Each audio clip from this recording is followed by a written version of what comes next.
Bonjour, bonsoir tout le monde et bienvenue dans ce 96e épisode de l'ESM Made in France.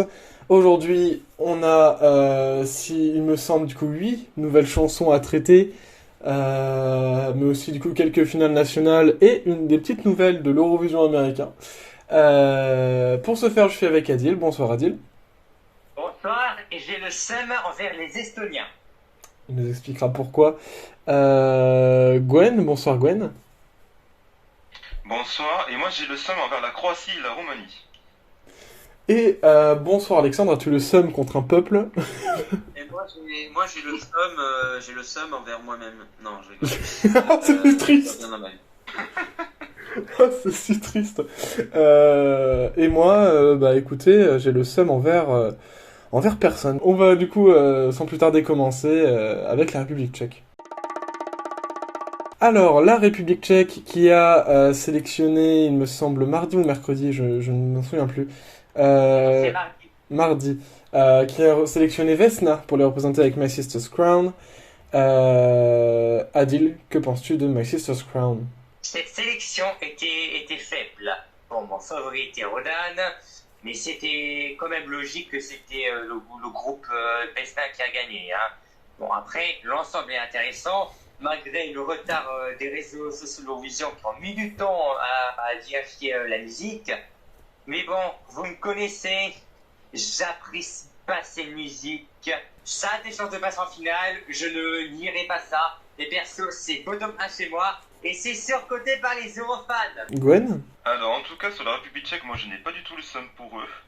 Vraiment c'est une très très bonne chanson, c'était même la meilleure de la sélection.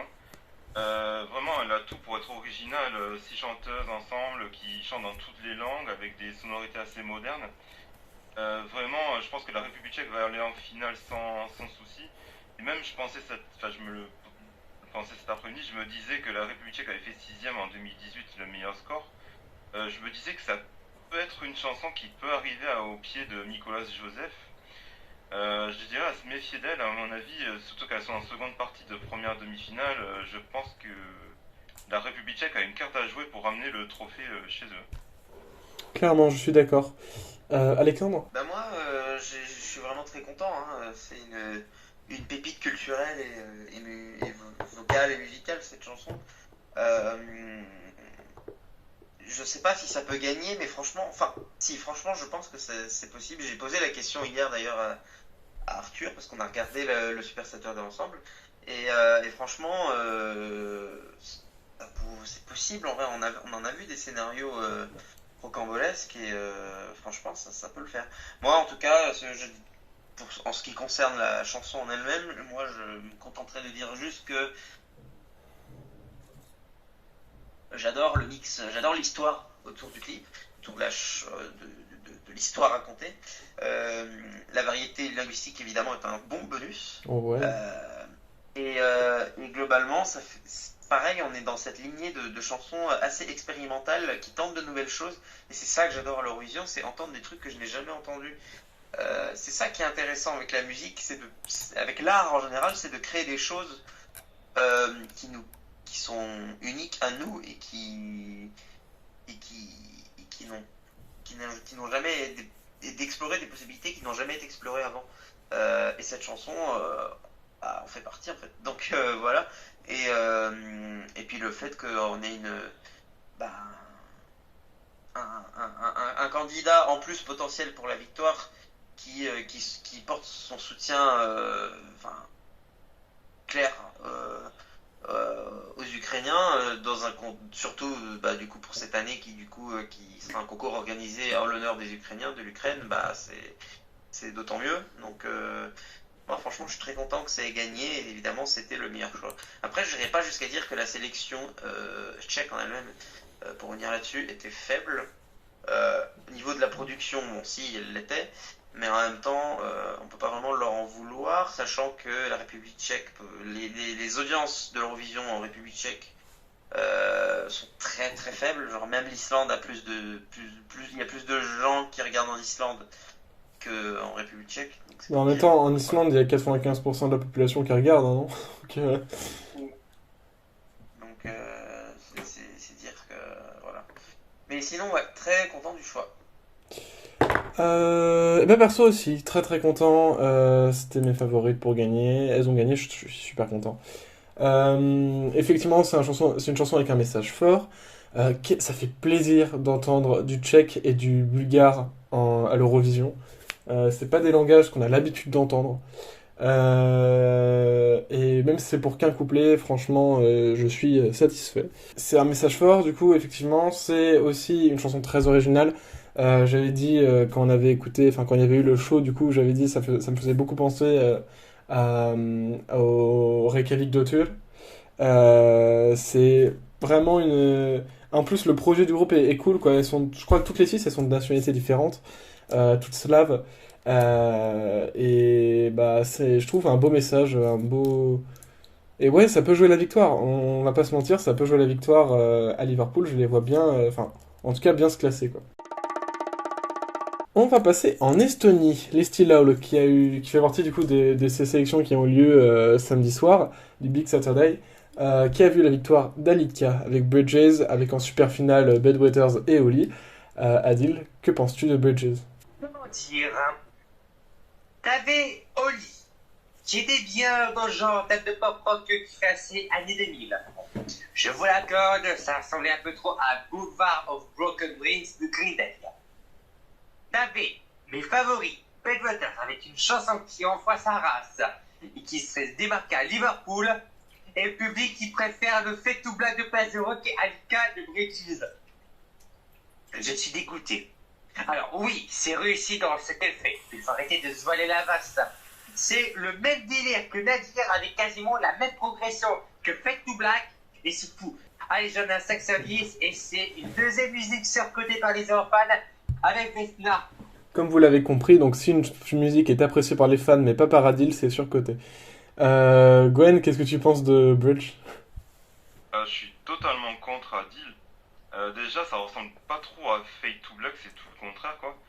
Bon après, oui, peut-être ça ressemble à Fade to Black dans le sens où c'est une chanson qui va crescendo. Mais après, je pense que vraiment dans l'interprétation et dans l'émotion, je pense que Alika pousse je sais plus comment le dire, mais elle pousse le bouchon, mais elle pousse vraiment le bouton poussoir, c'est vraiment plus loin, quoi. C'est vraiment assez beau, c'est assez joli. Même limite, je le disais justement dans un épisode précédent, j'avais dit que c'était un peu la Duncan Lawrence au féminin, justement. Je suis pas d'accord avec Adi, je pense que c'est une très bonne chanson, même c'est une power ballade, même je dirais. La seule pour l'instant de ce concours Eurovision, et bien heureusement. Je dirais c'est le mon rayon de soleil même de la soirée d'hier soir, parce que bon, on va pas parler d'autres pays quoi qui ont lancé un peu des chansons un peu bullshit quoi.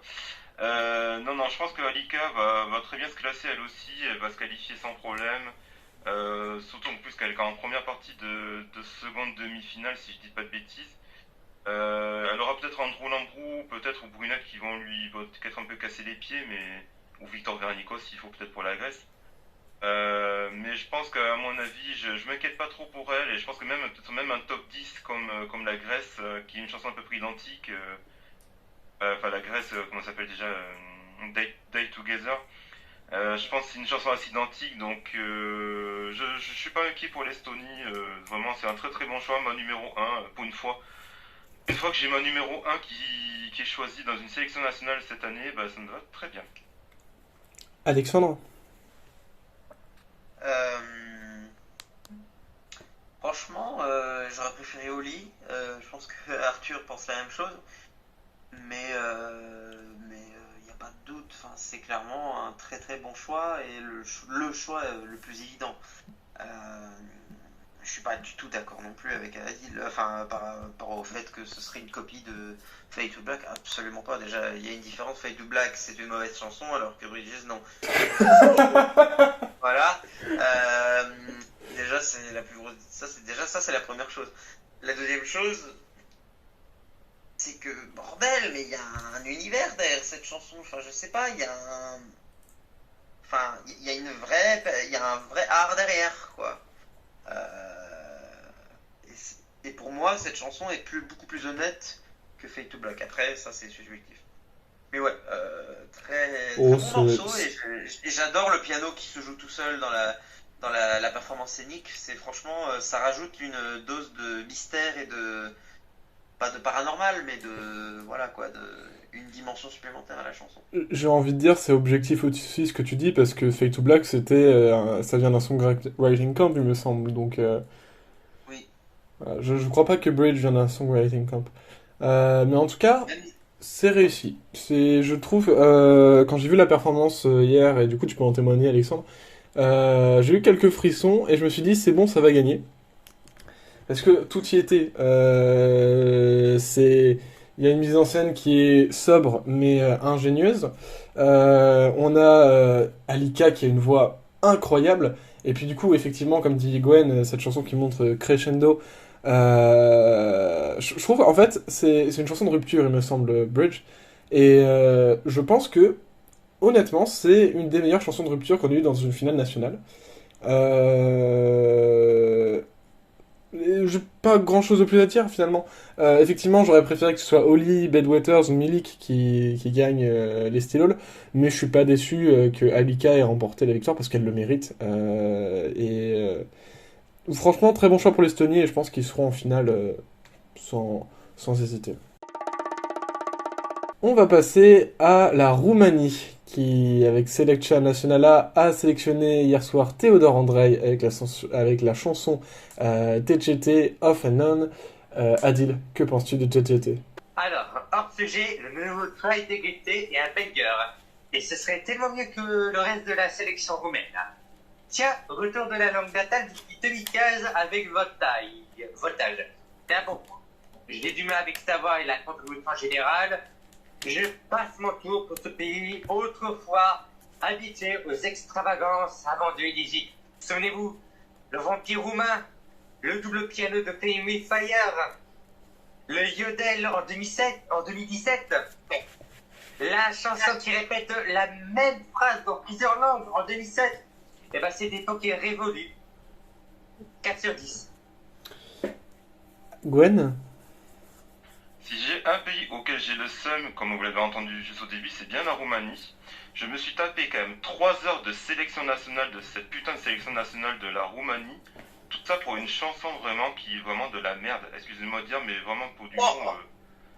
Franchement, j'avais fondé tous mes espoirs sur Pintelea Mea, mais bien sûr, le télévote roumain en a décidé autrement. Ils ont voulu DGT. Alors DGT, franchement...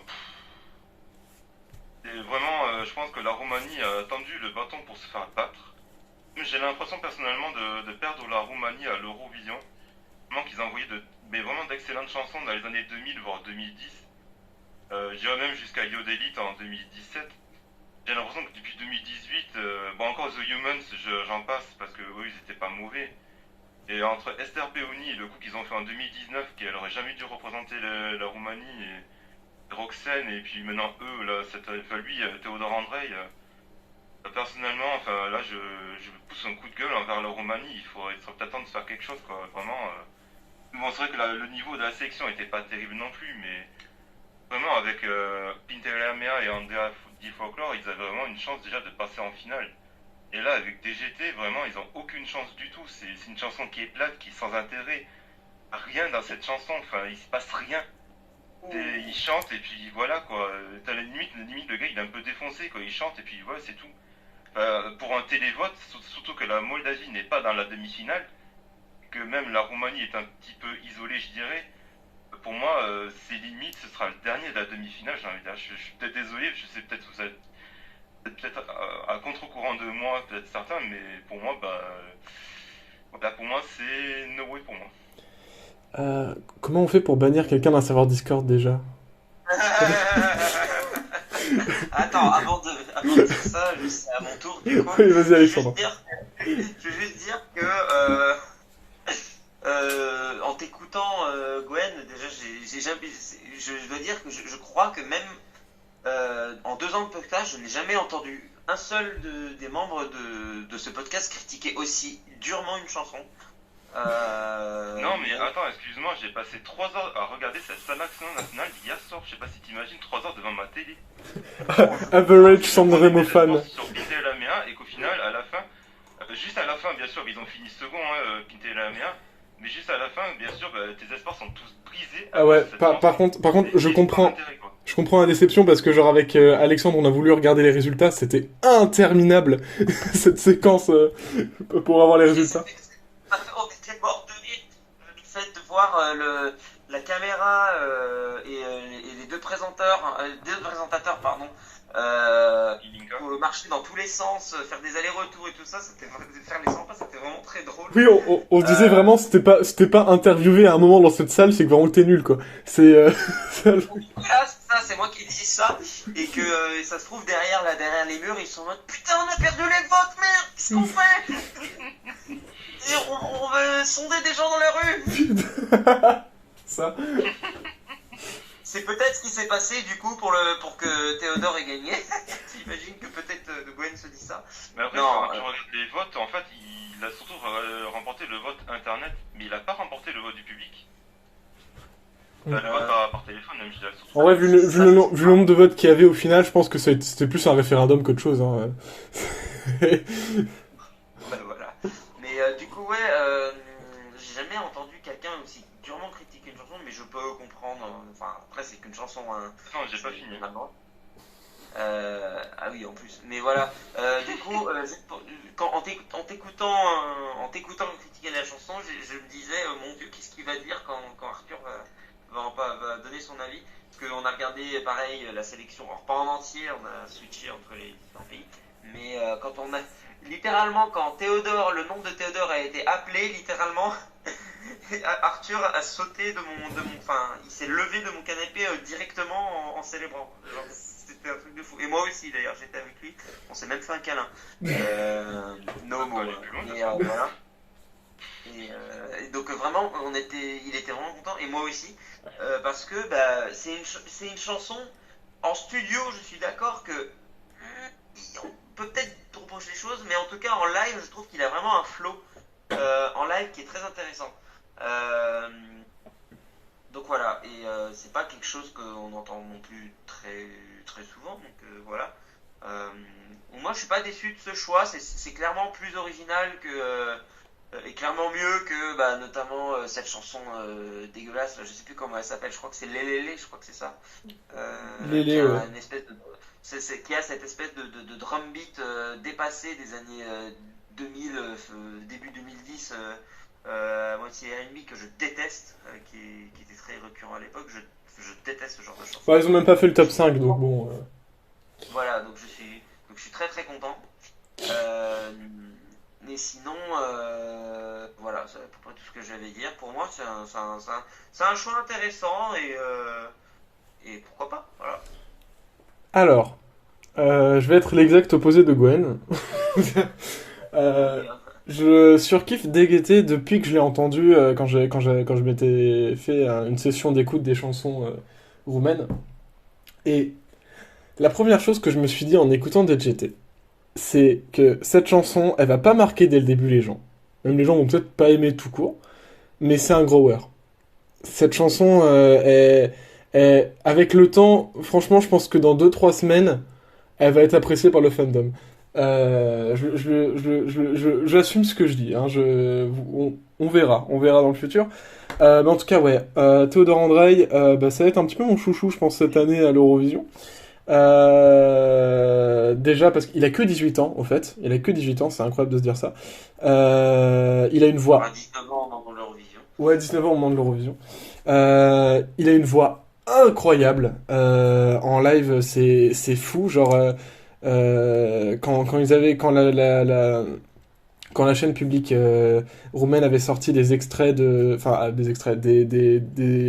essais, des rehearsals, des répétitions, voilà, je ne trouvais pas le mot français, des répétitions des chansons roumaines, je trouve que c'était à peu près le seul à avoir tué tout avec sa performance. Vraiment, je trouve cette chanson incroyable, elle m'embarque, je l'écoute en boucle. C'est du bon rock, bien produit en plus. Je crois que la production, enfin, et il a que 18, enfin, il a que 18 ans encore une fois, le gars est incroyable. Mais ouais, alors je sais pas trop de quoi parle la chanson, mais en tout cas ça fait plaisir de voir du roumain de retour à l'Eurovision.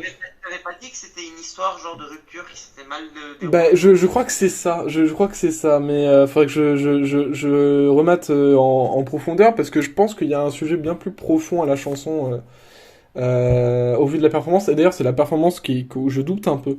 J'avoue, quand j'ai regardé ce qu'il avait fait, enfin, quand on a regardé ce qu'il avait fait, je me suis dit. Enfin, genre, ça me faisait penser à la performance d'Edouard Romagnuta en 2015 pour la Moldavie. Du coup, j'étais en train de me dire, aïe, aïe, non, fais pas ça. Mais en vrai, ça passe.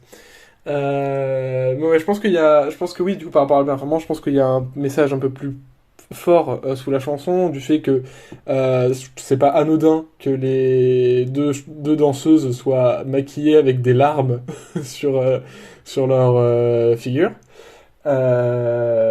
Et ouais, non, même. Non, franchement, je dis ouais fort, je pense que DGT, les gens ont un peu le seum là en ce moment que leur favori n'est pas gagné, c'est le cas aussi pour Mamache, je pense.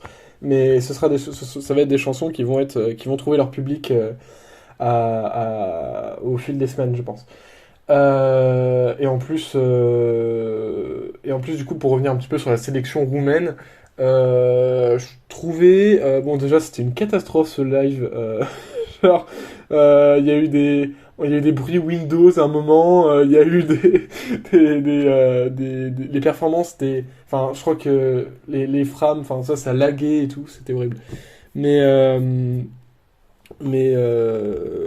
non, franchement, les performances après, pour le peu que j'ai vu, ça va, c'était pas trop raté, donc ça va. Mais ouais, en tout cas, putain, mais oui, comme l'a dit Alexandre, j'étais si heureux quand Théodore a été annoncé, genre. Ah oui, ça, je peux l'attester, Il, il- je l'ai vu de mes propres yeux. non mais le pire c'est qu'en fait c'est du fait que je le stan depuis que sa chanson est sortie. Il partait pas gagnant hein, de base hein, Théodore hein. Vraiment il était pas dans les favoris, il était pas calculé par beaucoup de gens. Et franchement c'est depuis cette répétition depuis qu'il chante en live que vraiment sa voix s'est révélée et un petit peu comme Blanca Paloma finalement a réussi à choper le cœur de beaucoup de Roumains. Donc c'est très cool.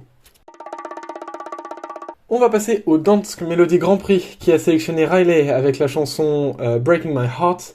Riley, chanteur de 20 ans des îles Féroé. Adil, que penses-tu de Breaking My Heart? Il y avait Nicolas Freedom qui ont pu avoir une petite chance. J'étais quand même fraîchement déçu en disant allez, ça va pas aller en finale. On est habitué depuis 2021.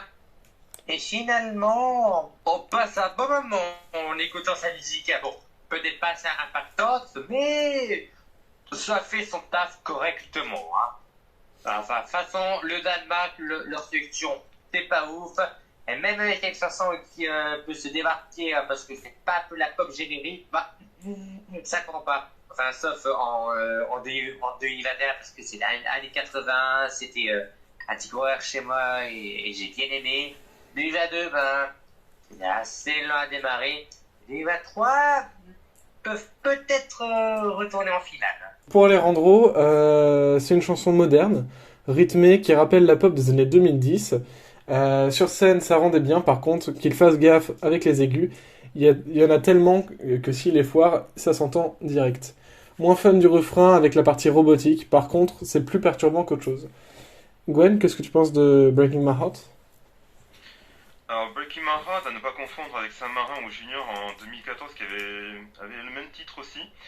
Euh, C'était pas du tout mon favori de la sélection. Moi, j'étais plutôt sur Eija ou Maya Maya. Mais de ce que j'ai compris sans regarder la sélection, c'est qu'apparemment, ils se sont plantés un petit peu grave. Il restait Niklas qui était lui au second tour, mais il a réussi à être premier au public, mais pas au jury, ce qui a fait que c'est Riley qui a été choisi.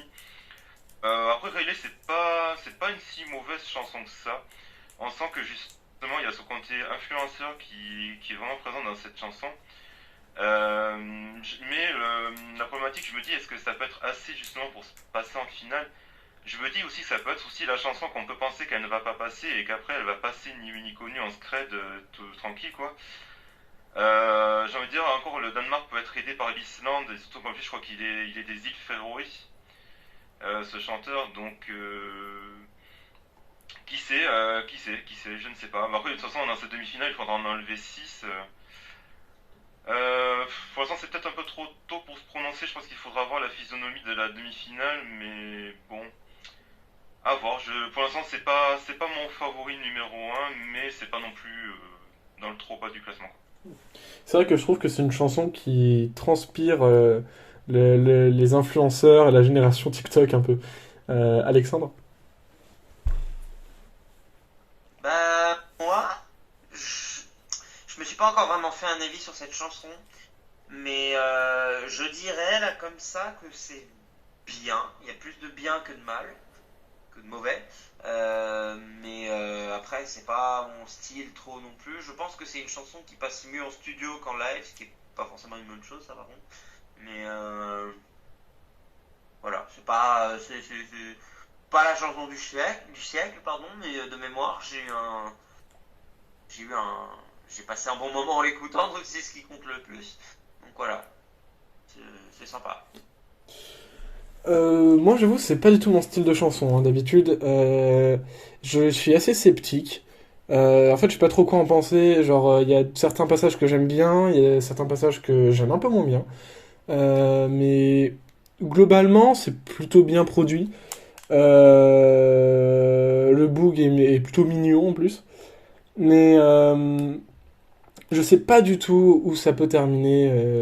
Est-ce que ça peut se qualifier en finale ou pas? J'en ai aucune idée.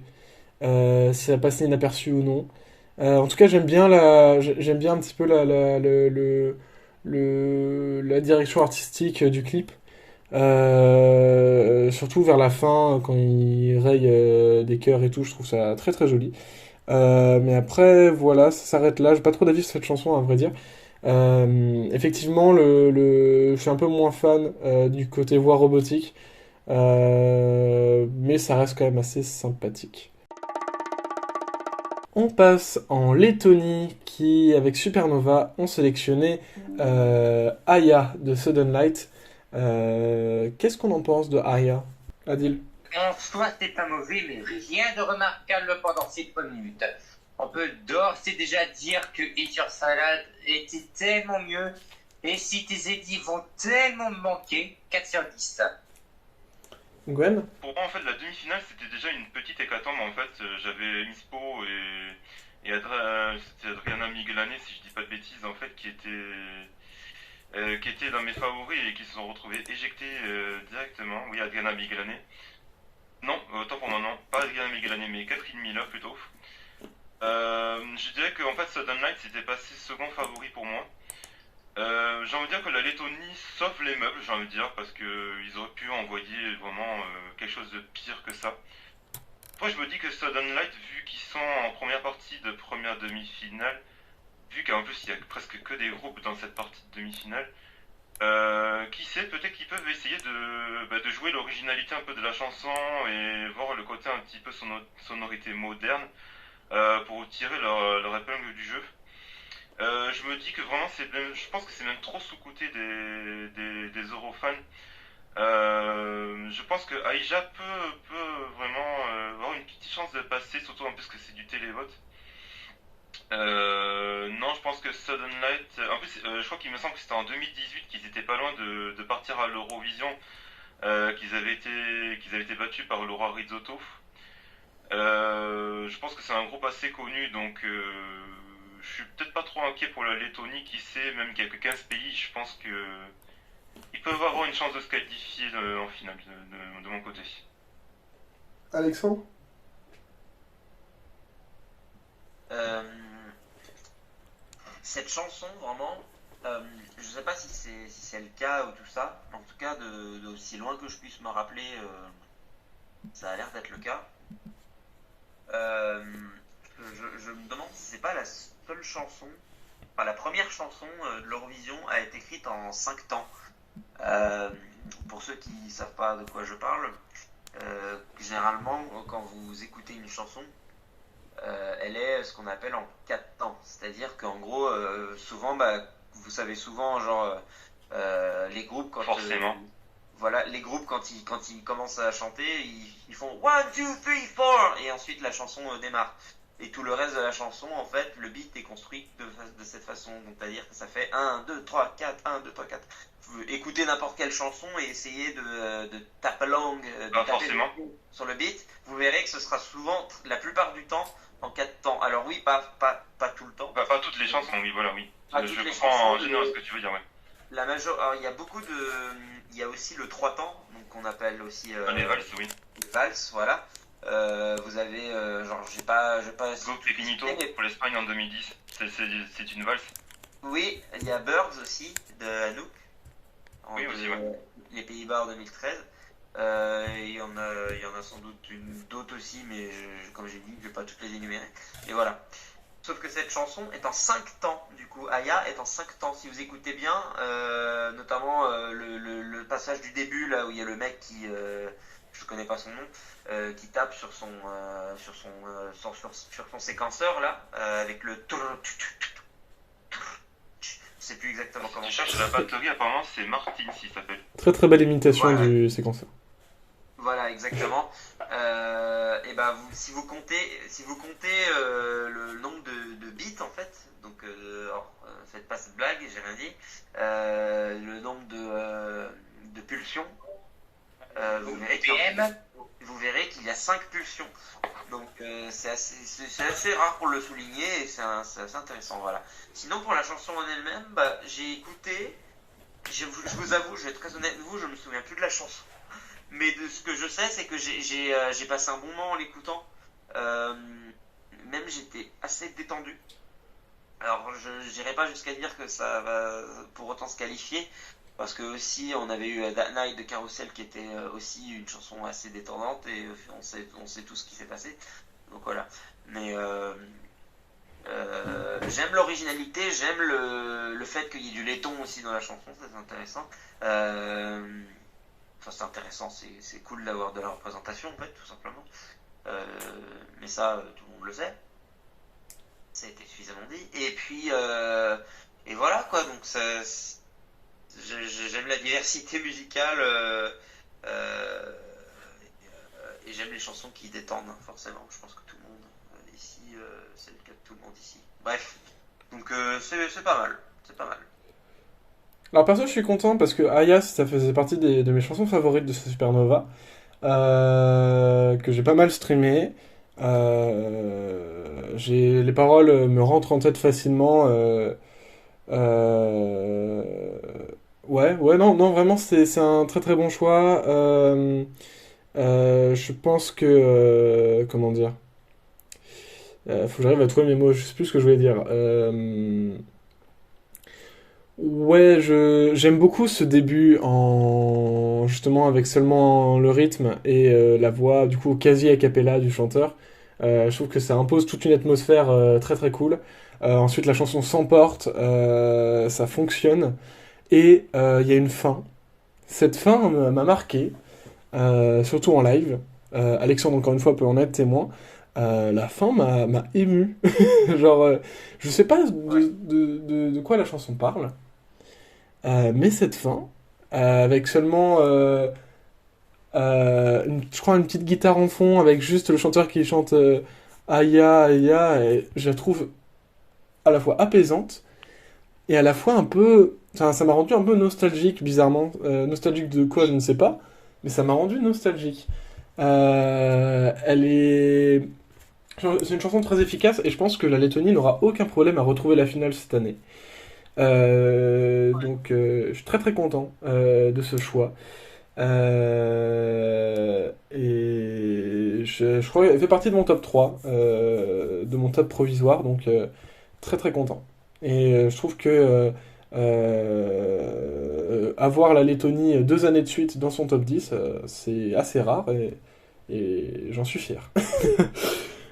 Et pour Alejandro, du coup, qui nous a laissé son avis, une deuxième chanson rock, oui, c'est génial, mais très peu compétitive et assez oubliable pour lui. Il a peur que ça passe inaperçu en mai. Alors, on va passer à une chanson qui, pour le coup, divise un peu. La chanson Mamache de Let 3. Je sais pas comment on dit 3 en croate. Euh, Tri, je crois. Tri, Quelque chose ouais. comme ça. Let 3, ok. Alors, Adil, que penses-tu de Mamache? Vraiment, j'ai beaucoup de mal. Avec le temps, voilà, bon, c'est un petit coureur, mais les couplets sont bons, j'aime beaucoup, mais le reste, non. C'est trop bordique et le refrain ne paie pas assez.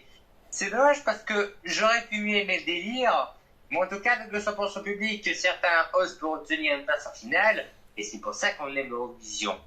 Plus de diversité, mais bon, après, des goûts de couleurs, alors tu fais ce que tu veux de ta vie.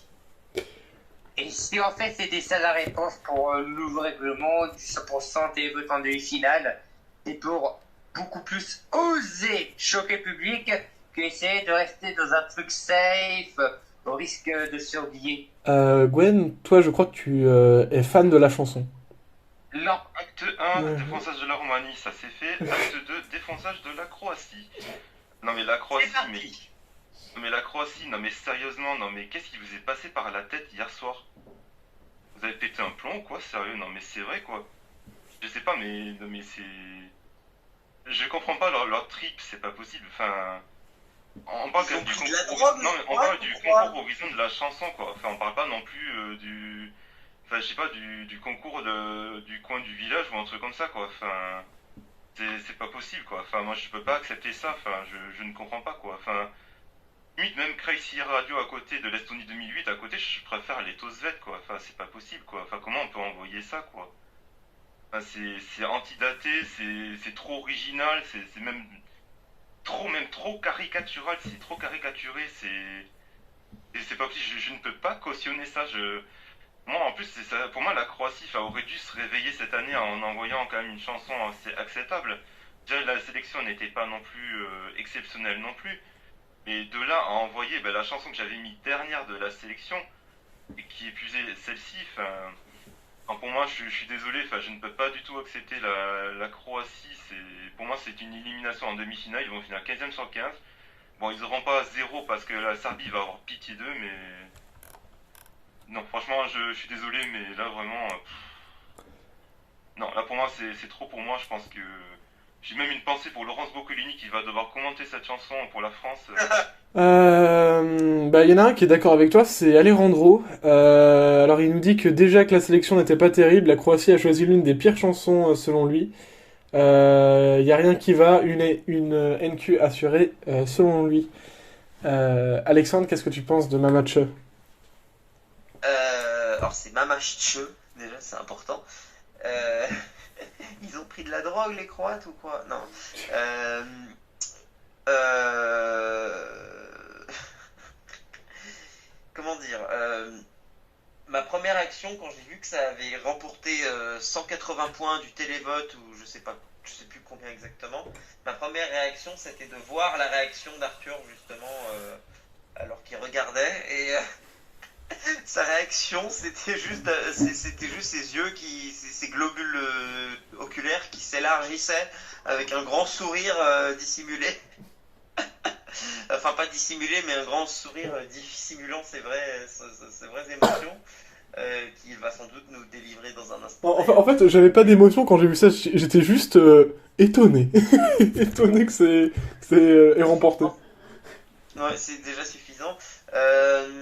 Alors, on s'attarde beaucoup sur ouah, cette chanson est bizarre, c'est vrai, mais je me suis renseigné un tout petit peu aujourd'hui, et en fait, apparemment, alors j'ai peur de dire de grosses conneries, mais apparemment, cette chanson serait une chanson anti-guerre, et donc pro-Ukraine. Encore une fois, Ah, bah encore tu une. tu le vois clairement à sa performance, hein, que c'est une chanson Oui, anti-guerre. Euh, et, euh, et donc, en fait, alors il y a plusieurs références, notamment Poutine et à Loukachenko. Euh, alors, je ne saurais pas exactement les décrire. En tout cas, je sais que, je sais pas si c'est ça l'explication, mais notamment le ch dans le titre de la chanson, ça représenterait une des lettres de l'alphabet russe. Ne me demandez pas pourquoi. Le tracteur dont parle du coup le chanteur, donc quand le chanteur chante Mama pupila tractora, maman a acheté un tracteur, ce serait une référence du coup aux fermiers de ces pays-là. Et alors, me demandez pas le sens, je ne l'ai pas trouvé encore, mais c'est ce que j'ai lu. C'est ce que j'ai lu, donc à vous de trouver le reste et de recomposer les pièces du puzzle. Alors si je peux juste insérer vite fait, alors selon moi, c'est une chanson qui parle avant tout de familles brisées par la guerre et qui est une chanson finalement, alors sous ces airs totalement déjantés, assez triste en fait. Genre ça parle de quotidien bousculé, et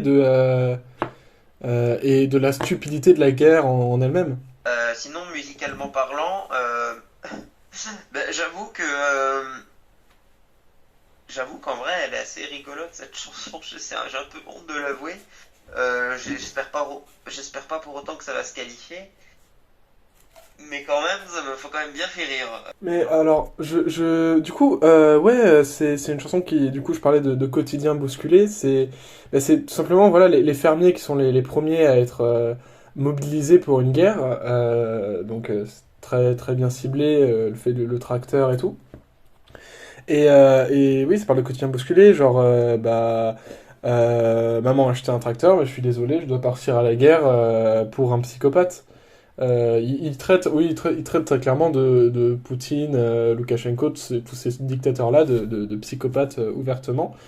Et oui, du coup, je dois aller pour un petit méchant psychopathe et tout. Donc c'est des paroles très simples, mais finalement très profondes sur un ressenti global de ce qu'est cette guerre dans ces pays-là.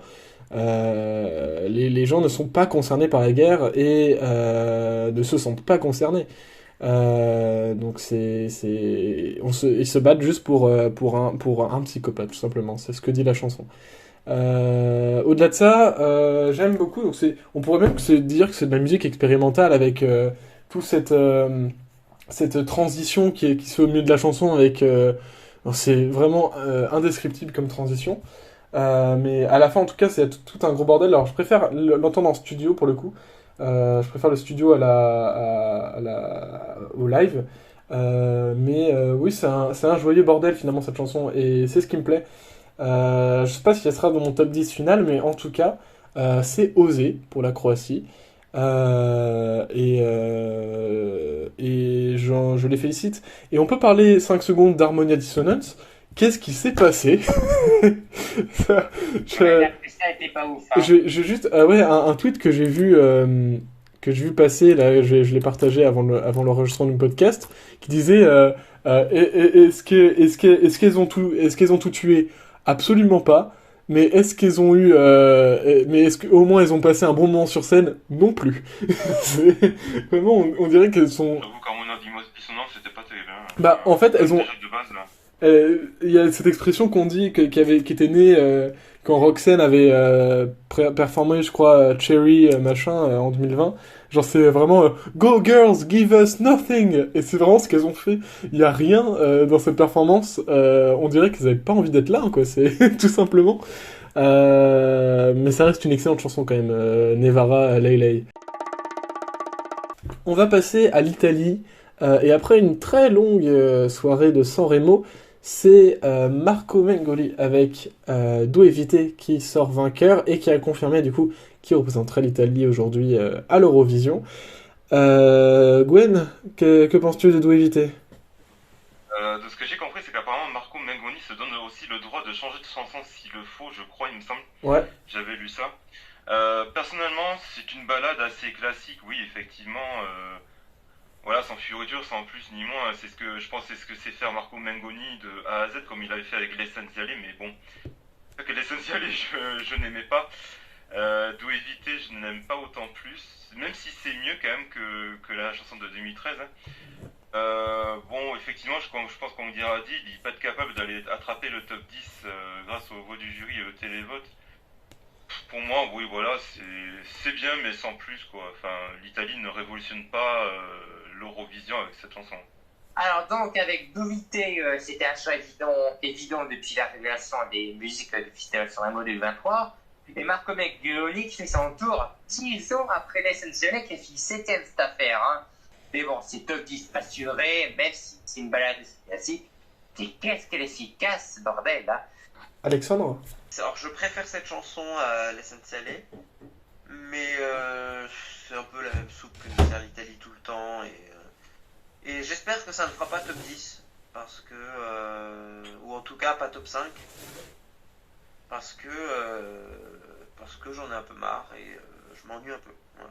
Donc j'aimerais bien que ce soit pas toujours le même genre de, comme je l'ai dit, j'aime bien la diversité et j'aimerais bien avoir, enfin, un truc différent quoi. Mais bon, après les gens, les Italiens ont voté pour ce qu'ils préféraient a priori, donc voilà. Mais dans le même temps, c'est toujours compliqué vu que le Sanremo n'est pas vraiment une sélection nationale proprement parler. Donc ils s'en fichent un peu de l'Eurovision en quelque sorte. Ils votent pas pour ça, mais ils votent tout simplement dans le contexte du Sanremo. Malgré tout, même si on transpose, on se met du point de vue du Sanremo, je trouve quand même que le Sanremo est quand même vachement diversifié et le fait que ce soit toujours la même chose qui gagne, bah ça en dit long en fait tout simplement donc sur l'industrie italienne, donc voilà. C'est dommage, mais bon, c'est comme ça. Donc à voir s'ils décident de changer la chanson. S'il décide de changer la chanson, alors dans ce cas-là, qu'est-ce qu'il ferait? Est-ce qu'il prendrait une autre chanson à lui? Ou alors, est-ce que, supposer qu'il en ait sorti d'autres après septembre, sinon, qu'est-ce qu'il va faire? Est-ce qu'il va devoir recomposer un truc en entier, repartir de zéro? Enfin, ça me paraît bizarre et compliqué, donc je suis pas sûr qu'il choisisse cette voie-là. A priori, la voie de raccourcir la chanson semblerait plus facile et moins coûteuse aussi. Donc, pardon, je suis fatigué. Rien que le fait de me parler de cette chanson, ça m'a donné envie de bailler. Voilà. Mon avis globalement. Mais c'est pas une mauvaise chanson non plus, mais voilà. Bah, je suis un peu comme vous, hein. Cette chanson me laisse un peu froid, j'avoue. C'est... Bah, c'est attendu de la part de l'Italie, disons. Je regrette un petit peu cette époque pas très lointaine, hein, où l'Italie envoyait Maneskin, tu vois, ou tentait des risques, ou alors envoyait Soldi, par exemple. Mais je sais pas, c'est pas une chanson qui m'a bousculé ni rien. Alors apparemment, j'ai vu les fans de Sanremo, alors ça a été la folie hein, pour eux cette chanson. Hein. Je sais pas ce qui les attire vraiment dans cette chanson. Moi, y a rien qui me transcende, quoi. C'est pas extraordinaire. J'aurais préféré la victoire merde, comment s'appelle cette chanson? Cenere de Laza, qui arrivait deuxième.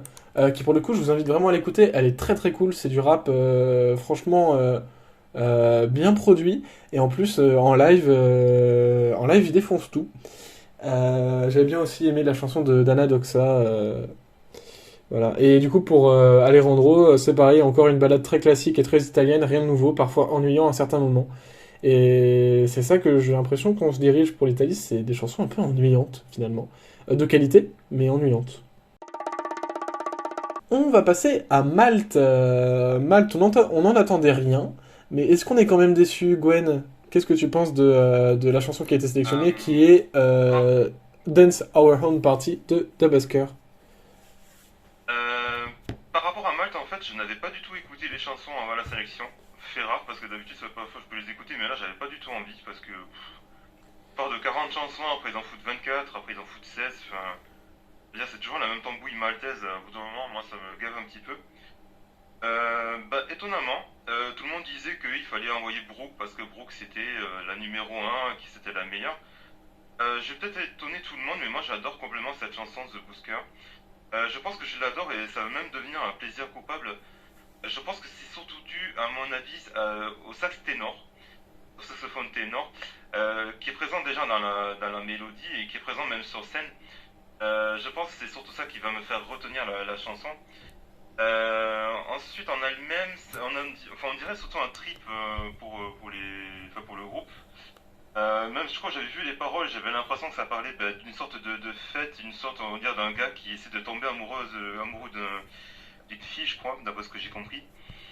Vraiment, je pense que c'est une chanson, je pense qu'il va être peut-être assez sous-coté par les fans, mais je pense qu'elle va peut-être plaire au public. Peut-être pas au jury en finale, ça je ne sais pas, mais après aussi, j'étais assez heureux aussi. Ce qui m'a fait beaucoup marrer au début, c'était de voir Destiny avec Ira Losco en carton justement, juste au début de la scène, comme si elle faisait la fête avec le groupe. J'ai trouvé ça assez marrant, donc je pense que moi je pense que c'est une chanson qui va peut-être devenir un plaisir coupable et qui va même assez grower dans mon classement. Après, comme je disais, c'est que le problème pour le groupe, c'est qu'ils sont en première partie de première demi-finale et il y a déjà trois autres groupes aussi dans cette partie. Il y a Alessandra aussi qui est dans cette partie. Je me dis que c'est pas impossible en fait qu'ils puissent passer en finale, mais ça risquera d'être peut-être un petit peu compliqué quand même. Alexandre?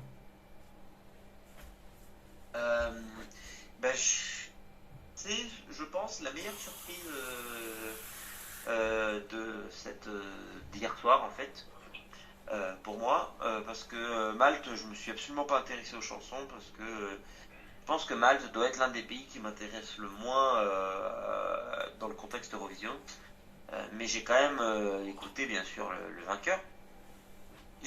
Quand j'ai écouté l'extrait audio sur l'application Eurovision Scoreboard, j'ai direct dit j'espère qu'ils vont rechanger de chanson comme l'an dernier. Et d'ailleurs ça a beaucoup fait rire Arthur.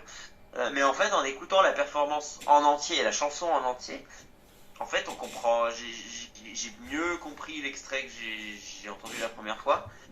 Et honnêtement, je me suis vachement amusé en écoutant. Et en fait, maintenant, j'espère vraiment qu'ils vont pas changer la chanson. Si c'est le cas, Malte sera à jamais le pays que je déteste le plus. Pareil, oui, voilà, comme Gwen a dit, le sax est super cool. Pardon. Il n'y a pas que ça, il y a les éléments scéniques avec. Alors j'ai pas trop compris ce qu'ils essayaient de décrire, mais je sais pas pourquoi ça m'a fait rire. Les voir se déplacer dans différentes pièces, je sais pas ce que c'est censé représenter, mais je sais pas, en tout cas ça m'a diverti, donc voilà, c'est cool, donc j'ai hâte de voir ça, ce que ça va donner sur la grande scène de Liverpool. Voilà, très bonne surprise selon moi. Très bonne surprise pour moi aussi. Vraiment, genre cette sélection maltaise, j'ai rien écouté parce que d'habitude c'est vraiment de la merde, quoi. Honnêtement, je dis honnêtement. Honnêtement, genre c'est vraiment pas très bien. Mais là, ça fait longtemps que j'avais pas aimé une chanson maltaise. Je trouve qu'ils ont leur univers. Ils ont une complicité sur scène qui est très très cool. Et bah franchement, bah, ça fait plaisir de voir ça, quoi. Genre c'est trop bien de Busker, trop bien. Après, ouais, bah en fait, elle me donne envie de danser. Après, j'avoue, j'ai énormément de doutes. Est-ce qu'ils se qualifieront en finale? Là, ça va être plus chaud. Genre, je sais pas si c'est une chanson qui peut marquer dès la première écoute, qui peut s'offrir une place en finale, quoi. J'ai un peu peur sur ce point-là. Mais très bonne découverte en tout cas, et très bon choix de Malte. Et s'il vous plaît, ne changez pas la chanson. Je vous en supplie. Pour une fois que vous n'avez pas une chanson cucu, ne changez pas, s'il vous plaît. Et puis la performance, ouais, est très sympa, divisée en actes et tout, très cool. Et du côté d'Alejandro, pour lui c'est une chanson fun, dansante, qui donne le sourire. La mise en scène est très cool. À voir ce qui va être fait à Liverpool, mais j'espère que Malte se qualifiera car je trouve la chanson incroyable. On passe au Pabandom Ish Noyo demi-finale 2. De quoi? Tu l'as bien prononcé cette fois. Ah, merci beaucoup. Je fais des progrès en lituanien. Alors, tu m'as perdu. LV3 en lituanien. Ben en vrai, vas-y, let's go, on va faire ça. Se sont qualifiés du coup lors de cette deuxième demi-finale les chansons de Beatrice Like a Movie, qui fait partie des favorites pour gagner. Paulina Pogsaitite avec Let Me Think About Me, Monica Linkite avec Stay, Moonbee avec Remor et Mario Jones avec Do What You Do. Par contre, on a vu les éliminations de Gebrasi, Matlen, le groupe avec un nom imprononçable et à rallonge, Agné et Lukne. Qu'as-tu pensé de ces résultats, Gwen? Ah, si tu veux, je peux essayer de dire le nom du groupe, c'est Antikvarinai Kaspirovskio Dantis. Merci beaucoup. Tu fais des progrès en lituanien toi aussi. Irvasioji, mais bon, faut dire, heureusement qu'ils ont été éliminés parce que sinon, je pense que la Lituanie se tirait une balle dans le pied. Mm. Je pense que là, ça aurait fait une Croatie ou une Roumanie, j'ai envie de dire. Euh, je dirais peut-être assez des résultats. Enfin, déjà, je suis assez déçu que Agné et Madeleine ne s'étaient pas qualifiés, c'était mes favoris. Au Lukné, j'ai envie de dire, même si j'aimais bien la chanson, je suis pas assez étonné de son élimination. Je pense qu'elle avait pas assez de poids pour pouvoir passer. Pour moi, j'ai l'impression qu'en voyant les résultats de la seconde demi-finale, j'ai l'impression qu'on n'a toujours pas le gagnant. Quand on voit par exemple que Moonbee a gagné le télévote, mais qu'elle a 5 du jury, c'est un peu comme Ilsenso en première demi-finale, et que derrière c'est Béatrice qui a gagné le jury, mais elle a que 8 au, jury, enfin, 8 au public. Je me dis, mais qui va gagner? C'est pas maintenant Michinojo, quoi. Enfin, si l'année dernière on savait que c'était Monica Liu, là cette année. Je me dis qu'à mon avis, ça va être une chanson qu'on va pas voir venir et tout d'un coup elle va arriver à ZF, je vais gagner, puis salut, au revoir, quoi. Donc, franchement, personnellement, j'ai plus envie de me prononcer parce que, bon, après la soirée d'hier soir. En plus, je crois que ce sera la seule soirée de samedi soir où il y aura qu'un représentant qui sera choisi. Euh, Ce serait que moi, vraiment, je voudrais que ce soit Pétunia qui soit choisi, mais j'ai peur qu'au télévote, ça soit peut-être un peu borderline. À moins que vraiment qu'il y ait un jeu de, voilà, je sais pas comment on pourrait dire, mais un jeu où, voilà, bah, il y aurait le jury et le public qui seraient pas assez d'accord entre eux, donc. Et c'est le cas, hein. C'est le cas, Mais les... s'il faut, t'as peut-être raison aussi. Arthur, ce sera peut-être Route Amour, ni vu ni connu, alors que vraiment sa chanson, vraiment.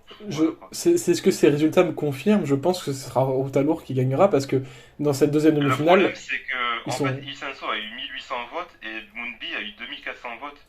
Mm. Alors que Mais, Route Amour en a eu 1440, alors que derrière, il y a eu Paulina, Monica et Béatrice qui ont eu 1300. mais, enfin, C'est les. pour ça que je me dis qu'à mon avis, il va y avoir un résultat que ça va être vraiment du ni vu ni connu, quoi. Eh oui, Enfin, parce que voilà, quoi. le télévote et le jury ne sont pas d'accord hein, sur les deux demi-finales. C'est le nom à rallonge là, le télévote le qualifiait alors que le jury l'a mis dernier. Hein, c'est c'est assez fou. Et Béatrice qui du coup gagne cette demi-finale s'en sort avec un 12 du jury et un 8 du télévote. C'est très incertain Bah, ce déjà que panorama. franchement, déjà la sélection n'est pas exceptionnelle pour un sou. Je me dis qu'à mon avis, je sais pas si la Lituanie va aller en finale cette année. J'ai un petit peu peur personnellement. En tout cas, déçu que Madeleine se soit fait éliminer. Étonné que Guy se soit fait éliminer aussi. Vraiment, j'étais pas fan de sa chanson, donc vraiment pas étonné de J'étais son pas fan de élimination. sa chanson non plus, mais c'est quand même très étonnant que Guy se fasse éliminer, surtout qu'il était assez Mais populaire. après, Gebrasi en série, il avait pas été très haut non plus, hein. Ouais. Mais en tout cas, Like a Movie qui se qualifie, je suis très content quand même. Et du coup, à voir pour pour la semaine prochaine. Hein. Ça va clairement se jouer entre Béatrice, Routamour et Pétunia. À voir. À voir. On continue sur le Melody Festivalen, la Hit 2 qui s'est déroulée aussi samedi soir, pour les 3 personnes à peu près qui ont regardé. C'est Maria Sur et Panetos qui se sont qualifiés directement en finale, avec Théos et Tennessee Tears qui se sont eux qualifiés en demi-finale. Par contre, on a vu l'élimination de Victoria, de UG, Brandelius et Eden. Euh, qu'est-ce qu'on en pense Gwen, qu'est-ce que tu penses de ces résultats? Je dirais que ce sont des résultats assez logiques. Déjà, juste pour la petite aparté, Maria Sour en fait est ukrainienne. Alors je ne sais pas comment elle a fait pour atterrir en Suède, je n'ai pas tout compris, mais bon. Après, bon, elle avait une chanson quand même de Laurel Barker, Never Give Up. C'est une très très belle chanson, limite presque une power ballade. Limite même que ce que pourrait faire Laurel Barker comme power ballade. Mais je ne sais pas si elle sera choisie parce que je pense qu'il manque un petit quelque chose pour qu'elle soit vraiment choisie pour la Suède. Panetos, j'ai beaucoup aimé leur chanson, c'était assez sympa, un petit peu dans leur trip aussi. Je suis pas étonné de leur qualification, même si ça s'est joué, on va dire, presque d'un cheveu avec Théos. Théos, je trouvais que ça ressemblait beaucoup à l'année dernière. C'est assez dommage, je pense qu'il aurait peut-être pu essayer de faire plus original que ça. Tennessee Tears, c'est assez sympa aussi, je trouvais. Je pense que ça aurait pu aussi se qualifier Tennessee Tears pour la finale, même si je pense qu'ils représenteront pas la Suède non plus. Victoria, je suis pas étonné de son élimination, vraiment sa chanson était trop banale. Eden, je pense que Eden aurait peut-être pu essayer d'avoir peut-être la seconde chance, mais je trouvais peut-être sa chanson un peu trop classique, un peu trop légère. Par contre, moi, celui que j'ai pas compris, c'est Uji Brandelius. J'ai pas compris son trip perso. Je pense qu'à mon avis, lui aussi, il aurait bien rejoint les chansons roumaines et croates de hier soir. Mais heureusement que bon, il a été éliminé directement de la demi-finale. Non, sinon, je dirais résultat logique. Mais pour l'instant, je ne sais pas. Vraiment, au vu des demi-finales, j'ai hâte d'écouter les autres séries pour voir vraiment ce qui est proposé. Mais je sais pas pourquoi, mais la Suède. Je sais pas, je sens pas trop la Suède cette année, personnellement. Et on va conclure sur l'Eurovision américain qui a annoncé qu'il n'y aurait pas d'édition cette année, de deuxième édition cette année. Pas que c'est annulé, pas que, alors on peut s'en douter hein, peut-être, hein, mais pas que le concours soit enlevé, mais en tout cas qu'il n'y aura pas de deuxième édition cette année. Gwen, un avis? Personnellement, je suis pas étonné du tout. Pour surtout une raison principale, c'est que les audiences ont été, je dirais, presque catastrophiques l'année dernière. C'est catastrophique. Euh, Si je peux peut-être donner peut-être une piste d'explication, après chacun pensera ce qu'il veut. C'est un concours qui est peut-être un peu trop compliqué. Alors compliqué dans le sens où tu avais, je crois qu'il me semblait, il y avait 5 séries, il y avait 2 demi-finales, il y avait une finale. Comparé avec l'Eurovision où tu as que 2 demi-finales et une finale, je trouve ça peut-être un peu trop. Ça faisait, même je dirais beaucoup trop. Et je dirais aussi que peut-être que l'Eurovision n'est peut-être pas aussi ancrée aux États-Unis comme l'est chez nous en Europe.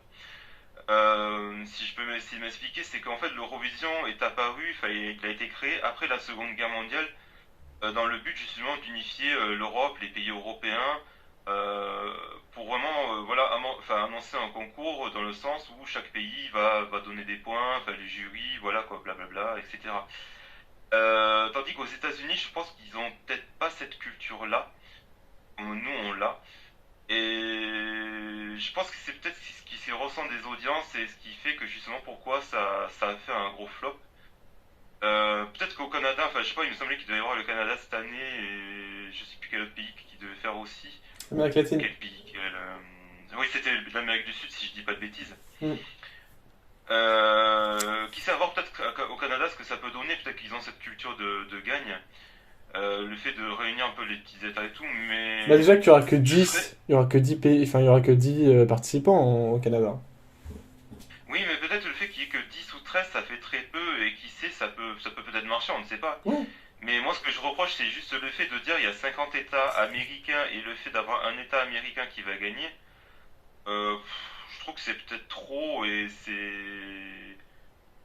c'est pas, voilà, c'est vraiment, c'est peut-être pas, ou alors peut-être qu'ils n'ont pas fait assez de pub ou je ne sais pas, mais je suis pas étonné. Je pense qu'à mon avis, je serais Christophe Björkman. Je pense qu'il faudrait revoir ce système et faire en sorte au contraire que ça soit peut-être plus court et qu'il soit peut-être un peu plus attractif aussi. Alexandre? Euh, Bah, pareil, je suis pas vraiment surpris. Euh, je suis quand même un peu déçu parce que j'aimais quand même certaines chansons et j'aimais quand même la production derrière. On sentait quand même qu'il y avait une volonté de créer un événement quand même assez important. En plus, je me souviens lors de la première demi-finale, le show avait quand même fait parler un peu de lui quand même. Il y avait quand même, c'était quand même un peu en tendance sur Twitter aux États-Unis. Et voilà quoi. Donc ça avait l'air de quand même être bien parti, mais effectivement, ça a un peu dégringolé au fur et à mesure. La raison étant, selon moi, que c'est vrai que c'était peut-être trop long. En même temps, c'est vrai qu'avec 50 États, c'est difficile de tout caser, mais bon, c'est pour ça que en fait, l'idéal, ce serait d'avoir, comme à l'Eurovision, en fait, seulement. Pardon, je suis fatigué. Seulement peut-être 2 voire 3 soirées, mais avec une dizaine, une quinzaine de chansons dans chaque, mais avec les chansons vraiment qui s'enchaînent au fur et à mesure, quasiment sans transition.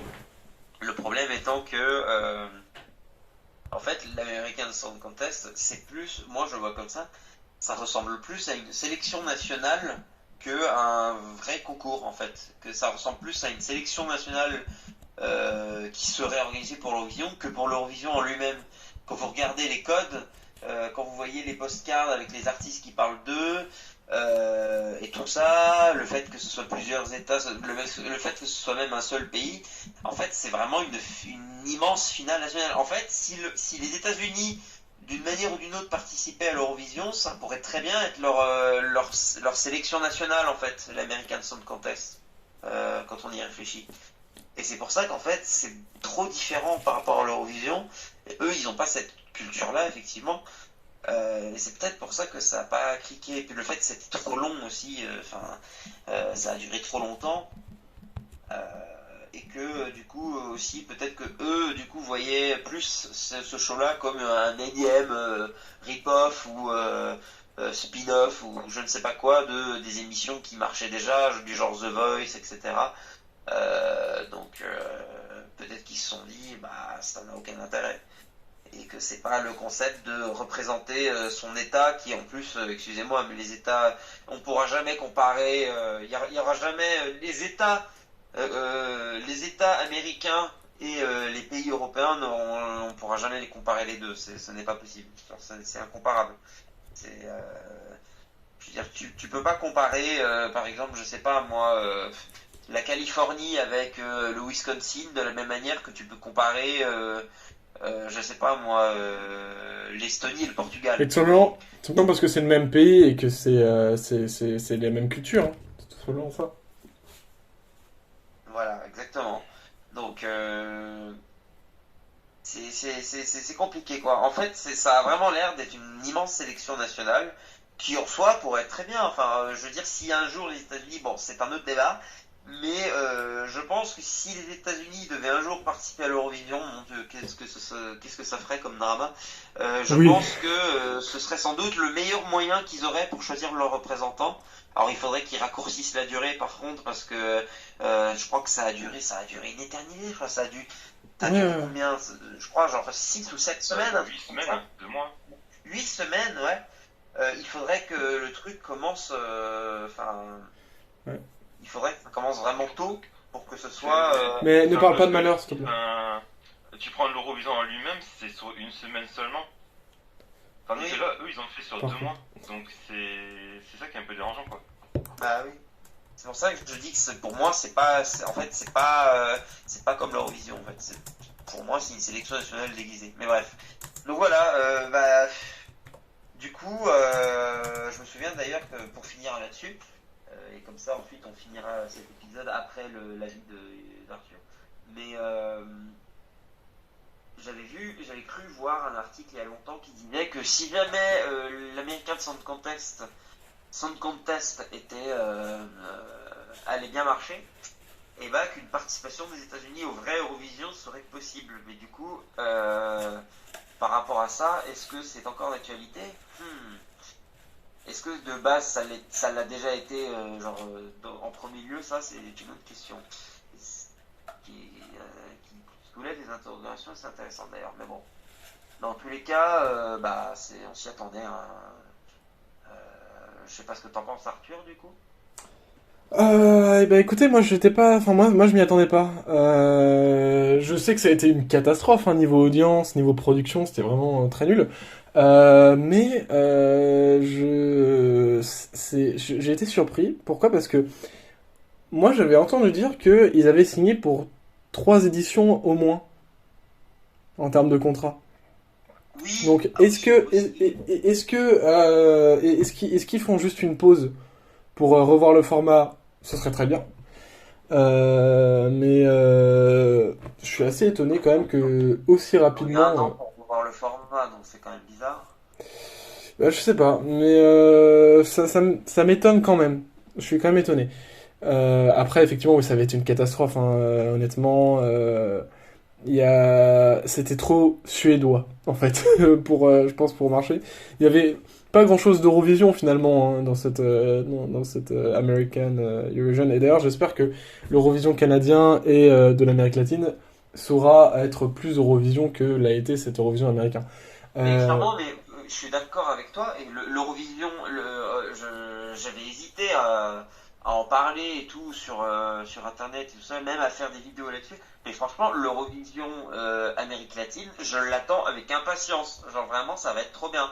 Ce sera vraiment, pour moi, ce sera le meilleur équivalent euh, à l'Eurovision européen en fait existant. D'ailleurs, en plus, j'en ai déjà parlé hein, dans un épisode quand ça avait été annoncé. Mais l'OTI Festival, qui est l'ancêtre de ce concours, est le seul vrai spin-off de l'Eurovision à avoir existé. Donc c'était, en gros, c'était l'Eurovision, mais pour l'Amérique latine. Ça a existé pendant une trentaine d'années. Et très franchement, j'ai regardé la première édition et il y a franchement des très bonnes chansons dedans. Et à voir ce qui serait envoyé aujourd'hui, franchement, moi je pense que ça a beaucoup de potentiel. Hein. Mm. Bien plus qu'avec les États-Unis où clairement on aurait 50 fois à peu près 50 fois la même culture en fait, parce que les États-Unis, enfin je veux dire, il y a très peu de différence quoi. Mm. Alors que Bah, là, en tout cas, clairement, ouais, on aura. moi le ressenti, le ressenti que j'avais quand je regardais l'Eurovision américain, c'est regarder un Melfest 2.0, quoi. Donc c'était. Voilà, c'est ça. Alors que là, ça sera différent. Autant niveau format que niveau musique d'ailleurs. Oui. Bon, bah, ainsi conclut ce 96e épisode de l'ESM Made in France. Merci Gwen d'avoir été là. Merci beaucoup. Merci Alexandre. Et de rien, c'est possible. Nous, on se retrouve du coup dans une semaine pour parler, je crois, du Pabandom, hein, notamment de la chaîne du Pabandom qui De la aura Lituanie. sélectionné. Ouais, de la Lituanie, mais aussi des chansons polonaises, par exemple, qui sortent mercredi. En tout cas, Lazara. et la Zara, et oui, la Zara, effectivement, on a tendance à Ah. l'oublier, celle-là. On a tendance à l'oublier, c'est vrai. Ce petit pays qu'est la France. En tout cas, merci à tous de nous avoir suivis. On est dispo sur Spotify, sur Deezer, sur Apple Podcasts, sur Google Podcasts, sur Samsung Podcasts, sur TuneIn, sur Acast et bien évidemment sur YouTube. Merci à tous de nous avoir suivis. On se retrouve la semaine prochaine. Bye bye. Salut. Salut.